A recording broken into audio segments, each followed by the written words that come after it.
Actually, this is a good segue. We'll do this because we'll talk about the suspicious package, I guess. Not that it matters all that much, but it goes into what I'm saying about this extremism from the left. Like, if a lot of these people on the left view the left and right as defined by status quo versus the revolution, like from a French Revolution perspective. Yes. Who's for the status quo? So therefore, they're like, Tim Pool's obviously right wing. He likes the system. He's a reformer liberal. It's like, well, I mean, that's correct. I am a liberal and I'm for reforming. But in terms of their view of having a revolution, yeah, it does. Because I am not for their revolution. They're weirdos. So then what happens is you get someone like Bernie Sanders who's like, we're going to vote. We're going to change the system. And they're like, capitalist, nationalist. You're not left wing. I kid you not. They've called Bernie Sanders right wing. Are they calling him that? There was a post on the World Socialist website that called Bernie Sanders a nationalist capitalist. I remember. Yeah. Here's the thing, though. So like, it's not left. Listen.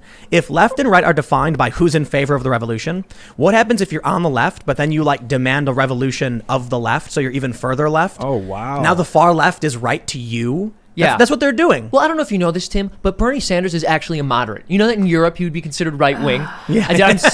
Dude, I cannot stand that. It's like, yes, left and right are subjective. There is not like a set definition that we've stuck with from the French Revolution with respect to policy positions that have carried over since then. But yeah, the left and right shift in your nation, and it happens to be the case that Bernie Sanders is pretty far to the left in the United States. He's almost as far left as you can go on the economic scale. Yeah, he's exactly. in favor of the worker controlling the means of production. Yeah. Well, and this is also funny. They do this thing where they'll look at European politics and say that if we want to be more objective, we should define our political spectrum in relationship to theirs. And they'll go like, oh, well, like in Europe, this is actually a moderate policy, X, Y, and Z. But like nobody in Europe has any policies, or at least most countries in Europe do not have policies on abortion, which are as left-wing as the Democratic Party's is. So there's this graph I like to show of the Democrats moving super far left and the Republicans staying where they are. Comes from the New York Times. It's an article called "What Happened to Our Political Center of Gravity." But they did this clever thing where you see the Democrats go super far left, but then they're just over a black line that says median party. And so when leftists see this, they're like, wow, so the Democrats are center left? That's funny. And Republicans are far right? It's like, no. They're left of the average European party, and Europe is very far left. Yeah, exactly. So that means we are more far left than Europe. Yeah. Or the Democrats Or the Democratic Party. I was thinking about like the way an atom works with like the heavy center and then the electron, and the proton is much heavier than the electron, but they have equal magnetic charge. So it's kind of like the right is like 90+% of the population now, because this far left is so radical and all over the place. They have relatively equal magnetic charge because of social media, like equal amounts of influence, it seems like, even though there's so much fewer people on the left. I would actually disagree. I think it's the opposite. I think that it's always been the case that most people have had pretty like socially conservative or maybe even libertarian views, but the mainstream media has always been left-wing or center-left. And so once social media came about and you actually had people who were voicing opinions that didn't necessarily conform to the status quo of the dominant media culture, right-wing views started getting more airtime. And this is why they say things like social media is biased towards the right, because, well, on social media, you can actually see a right-wing perspective. Right. They're surprised to see it. Yeah. But I think what you're talking about, that power that the left has, is because Wall Street is literally supporting it. Yeah. So I use Wall Street as kind of a catch-all term for the tech billionaires, the media billionaires, and literal Wall Street. Wall Street cuts. The kings of Saudi Arabia. Yeah. So who else is funding it? So how is it, Bernie Sanders like, you got to vote Biden. vote for the guy who's being funded by Wall Street. Yes. It's insane. It's completely insane. The fact that, and Joe Biden was playing so friendly with all of the people. I'm sorry, not Joe Biden, but Bernie Sanders would play so friendly with all the people who he said were part of the establishment. It's like, all right, you're telling me that this establishment literally exists to screw the poor over and help the rich, and you're like calling Joe Biden your friend. You're saying that you like Elizabeth Warren, that she's a decent person. How do you expect anyone to take you seriously? Dude, don't you get it? Bernie was only complaining because it was sour grapes.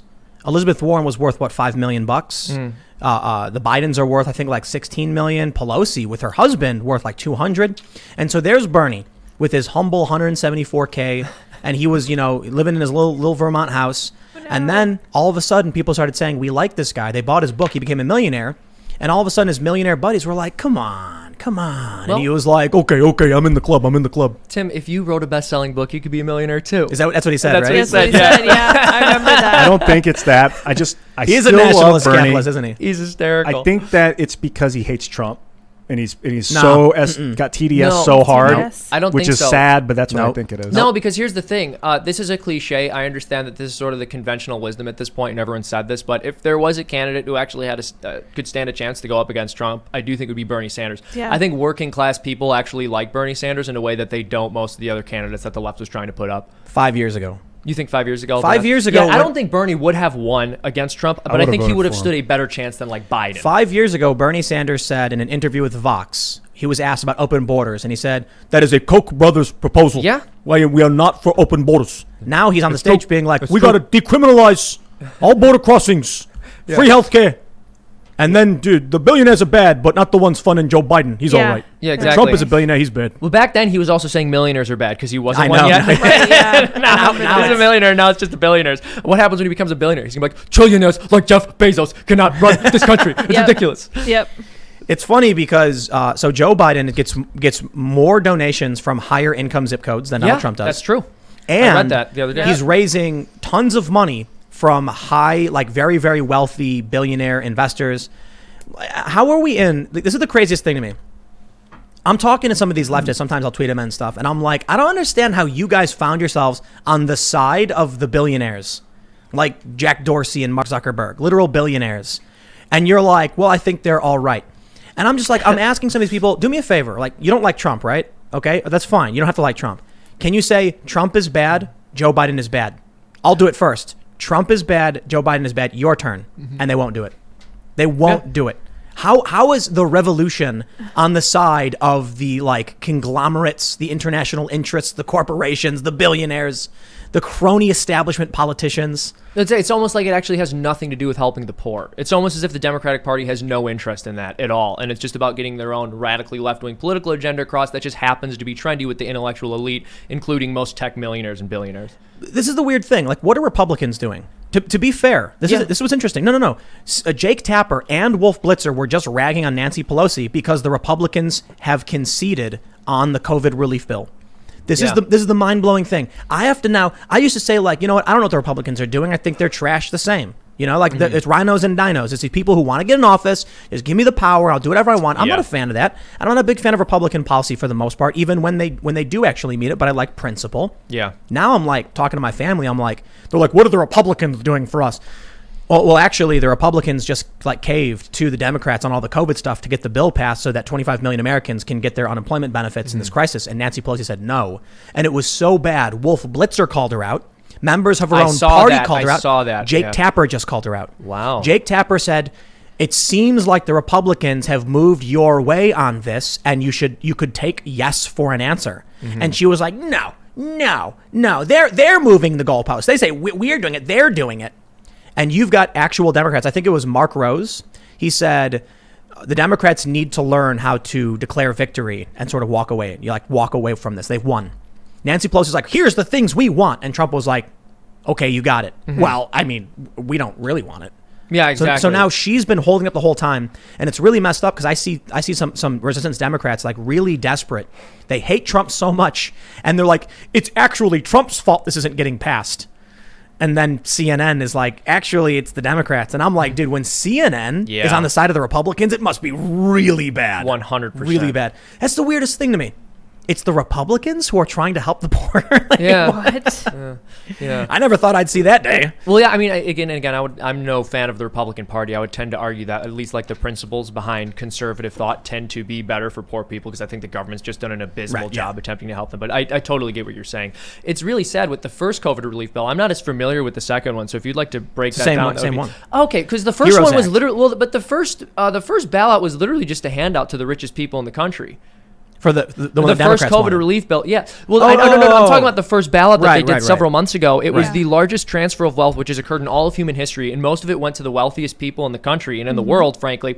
Basically, they gave the Federal Reserve, I believe, $450 billion so that they could leverage that to give out about $4.25 trillion in low interest loans to the largest companies in the country. And then small businesses had to go through the Small Business Administration, which got a total of $350 billion and usually deals with about $30 billion over the course of a year. And now had to give out $350 billion over the course of several weeks. And so what happened was there was an insane amount of fraud. A lot of these small businesses didn't get the money. 60% of the businesses that closed during this lockdown are never going to reopen. But look what happened. The richest people in the country got these interest-free loans from the government, and now they're going to be able to buy up all of the assets of the small businesses that went under during COVID, and it's just going to be a massive consolidation of corporate power. And that's what the Democrats and Republicans gave to us in response to a pandemic. And there's more. And there's more. Yep. The lockdowns destroyed the small businesses, and the big box stores and Amazon flourished, and their stock prices skyrocketed. Yep. So if you were a mom and pop shop that sold, bikes, you're done. But Walmart, they're good. They can sell all the bikes in the world. 1,000,000%. Now, we did see some stories where, like in Michigan, they would put like plastic wrap up to block this. Like, you can't buy this. No one's allowed to buy these products. It's the weirdest thing. Yeah. But what's crazy to me is how... and this is mostly a phenomenon of Democrat states with Democratic governors. The Republicans weren't really doing this for the most part. But you look at these movie theaters, they decided to just end the movie industry. That's really weird to me. Yeah. It's really, really weird. Like, even right now, movie theaters are shut down in some states for no reason. None. Why? It's almost like they were like, oh yeah, movie theaters? I hate those. Just shut them down. They're gone. It's a weird arbitrary thing. Recirculated air and dirty chairs? Yeah, I'm imagining like, you got like, what's a good state? Phil Murphy in New Jersey, the governor. He's like, they're like, sir, which businesses should we shut down? And he remembers like when he was a little kid, like eating popcorn in a movie theater, watching Ninja Turtles or something, or what, I don't know, Star Wars. And then like some older kid bullied him and pushed him down, and they all laughed at him and spilled his food. And then he's like, no movie theaters. None of the girls. Shut them down. None of the girls he asked to go to the movies went with him. He's like, we're getting rid of the movie theaters. There's no reason. And that's what we got. Yeah. The big box stores made billions in stock value. Mm-hmm. The wealth of these people skyrocketed.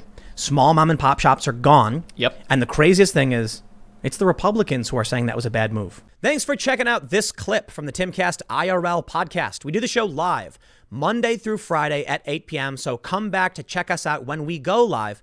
Don't forget to subscribe, hit the like button, hit the notification bell, and we are also available on all podcast platforms for free if you want to listen to us there. Thanks for hanging out, and we will see you all next time.